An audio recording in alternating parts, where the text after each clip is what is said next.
Testing out the Wingscapes AutoFeeder today. The people at Wingscapes provided the feeder for me to test out in the backyard. I've been testing it out with millet with the buntings, and it's been a big success. Basically, it's a large, well-built feeder, and it holds up to a gallon of seed. I mainly use millet for the buntings and the cardinals, and then sunflower seeds for the bigger birds. And it can be set to dispense seed 4 times a day at varying amounts. So if you fill it up with a gallon of seed and you go away, like for example, I'm gone from backyard south sometimes for a month or more, and of course after a few days the birds don't have any food, so this would be a perfect solution to provide seed on a regular basis for your backyard birds when you're not around. And also a good example is that my birds usually want seed at 7 o'clock in the morning, and sometimes I'm not motivated to get out and feed them. I only put enough feed out every day to feed them for one day, so I don't collect a lot of food and attract unnecessary pests. So it's another way of doing that. The other thing is birdseed is getting really expensive these days, like everything else. It's going to be a lot more economical to dispense birdseed this way. Now, of course, this feeder, I'll talk a little bit about it here in a minute. The feeder is really well made. It's a little pricey for a bird feeder. It's over $100, but it's really a well-made unit, and over time it's going to increase your enjoyment and conserve the seed. So it has 2 modes. This is in typical bird feeding mode here. You can see I've got it about half full with black oil sunflower seeds. If you unscrew the tray here and drop it off, and now you've got a dispenser that can just disperse the feed on the ground. You can see what the tray looks like here. The last time I used it, I had the millet in there. The buntings have been feasting on it and have a really good time. So this is, you pull this tray off, and then you have a disperser. Okay, here on the backside we have 4 AA batteries that power it, and it really doesn't use much power because it's only going to run for a few seconds, about 4 times a day. And the doors are sealed and waterproof. You just want to make sure not to tighten them down too tight, or you defeat the whole purpose of having the seals. The whole fit and finish of the feeder is really top notch, as you can see. Metal top, screws, and a removable base that I've already discussed. Now, so the most important thing about this, of course, is the programmable feeder.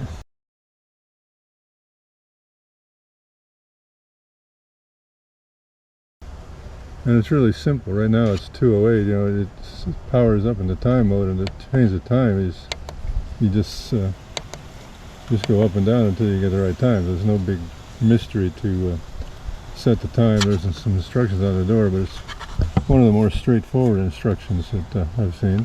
So then you go through the mode here, and there's going to be 4 times that you and I apologize because we got rough windy weather today. So we'll go through the mode, and the first thing is 7 o'clock, and you first mode, so you can, again, it's just like set the time. You just set the time wherever you want. Now, my birds like to start eating about 7, so then you click the mode switch one more and you set the time. Now if you want to test, what I found out is I was feeding the buntings way too much millet. There's only about 8 buntings and a few cardinals, and there's only so much that they can eat, and they like to eat at least 3 times a day. So when you so if you wait too long, then of course it goes back to time. So let's go back to the mode. So we got it set at 7 o'clock. I've got the 7 o'clock feeding set for 3 seconds of millet. Now I've got black oil sunflower seed here. So if you want to know what it looks like, what 3 seconds feeding, you hold down the mode button, and then you get a 5-second countdown. And in 5 seconds, it's going to drop 3 seconds worth of seed. There you go. And so that gives you an idea of what 3 seconds of seed is. So that's fine. So we move ahead to the next feeding, which is noontime, and I've got that set for 2 seconds. And then the third feeding is at 5 o'clock, and I've got that set for 2 seconds. And then the fourth feeding, what you can do is, I don't want to feed them 4 times, so it's default to noon. So you just leave the duration at 0, and then go back to the time, and you're done. Okay, so let's run through this one more time, because I think this is the part that's the coolest and also the easiest. So we've got the current time, 2:10. You just set the time whatever you want just by doing this. And that's the time. And then you go to your first feeding, 7 a.m. Set the time, up or down. Click it again and you go to your duration, up or down. And if you ever want to know, well, obviously you want to, over a period of days, you'll get the feel for how much food you want to put out and how many times a day. All right, 2:13, first feeding at 7, time 3 seconds. Second feeding at noon, time 3 seconds. And if you want to know what 3 seconds is, you hold the mode button until the 5 displays, and then in 5 seconds, count down, you're going to get it done, and see what 3 seconds looks like. Okay, moving on, the 5 o'clock feeding, 2 seconds, and the last feeding is default to noon, and I have it set to 0, so there's only going to be 3 feedings, and back to the time. That's how simple it is. And again, you know, how much food what kind of food you're using, and how much you're going to do it, and how many times a day, just a matter of experiment. Now, in my particular case, I don't want to overfeed my birds, and I don't want to have extra seed laying around during the overnight period. So, you know, kind of experiment. Hey, buddy. I always have help when I work. The thing to remember, the whole idea of this for me is I'm going to be gone from the backyard for 30 days or so, and I want to disperse a small amount of seed 3 times a day to feed the resident cardinals and whatever else birds after the buntings leave in April. So I could take this bottom piece off, and like you can use it to feed chickens or pet birds on the ground. You could feed it, you could set this up with this tray off to disperse seed for doves and ground feeding birds. Have, you know, one of them, you can kind of have one for ground feeding birds and one for perching birds. And I know the squirrels are excited about this feeder. They're thinking, well, why not get one for the squirrels? Which, you know, when you think about it, why not feed the squirrels while I'm gone? I could put this one out and have it just disperse sunflower seeds, which besides from peanuts, sunflower seeds is their favorite food. They could just disperse it right on the ground, and they would gather underneath it every day to eat. Wouldn't you, buddy? Yeah, you'd like that, wouldn't you? Just dump sunflower seeds right on the ground, huh? Okay, let's finish up with the outdoor review here. It's really a nice, large and heavy when it's full of a gallon of seed. The idea is to have it last for a long period of time, and it could last, if you have like a special bird you want to feed over a long period of time, and you want to have the birds there at the time you want to watch them, you could do it for you know, many months at a time on a single set of batteries.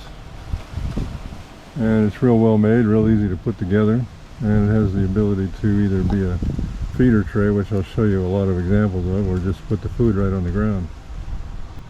And there's a baffle up here which not only keeps the rain off of the mechanism down here and the rain off the seed, keeps it dry, it also acts as a barrier to keep rodents and squirrels away to some degree. Again, the whole idea of this is to decide on what creatures you want to feed food up to 4 times a day for a long period of time, be it birds or squirrels or creatures on the ground. Now I put the door back on the timer mechanism, and you don't want to tighten it up too tight. And then over here we've got the battery compartment. And again, it's got a rubber gasket on it. You don't want to seal that up too tight. But it's very easy to put together. And the other thing you got to remember, if you're going to clean it, you want to be sure and remove the mechanized and electronic unit before you run water through it. Obviously that makes sense. You don't want to be spraying water all over this unit. But it's pretty easy to take apart and put back together.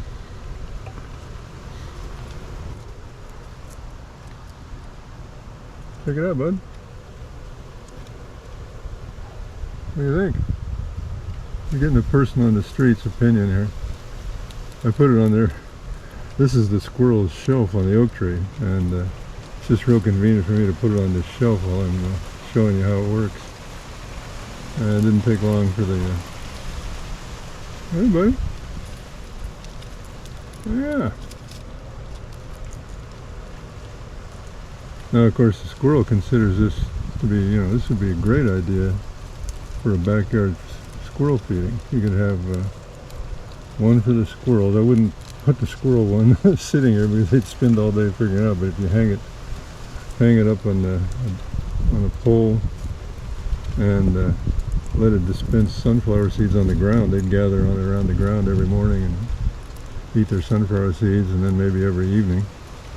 Then you could have one with millet for your buntings and finches, and another one with sunflower seeds for the bigger birds, and you could keep everybody happy while you're gone for long periods of time.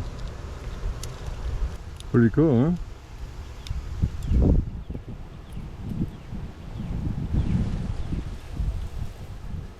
Yeah. This is mama squirrel. She's just in the early stages of getting another brood going. There you go, mama squirrel.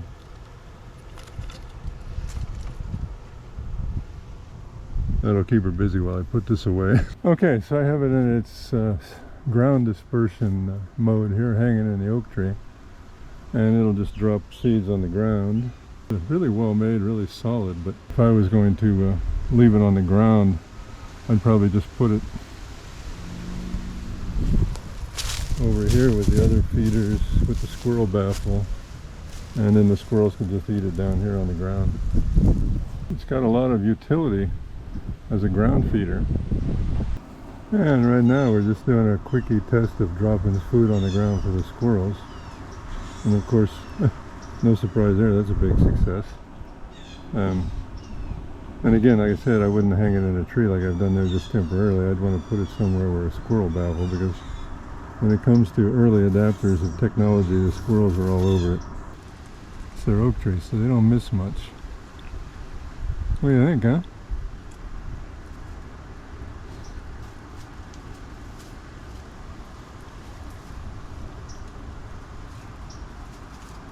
What do you think about that?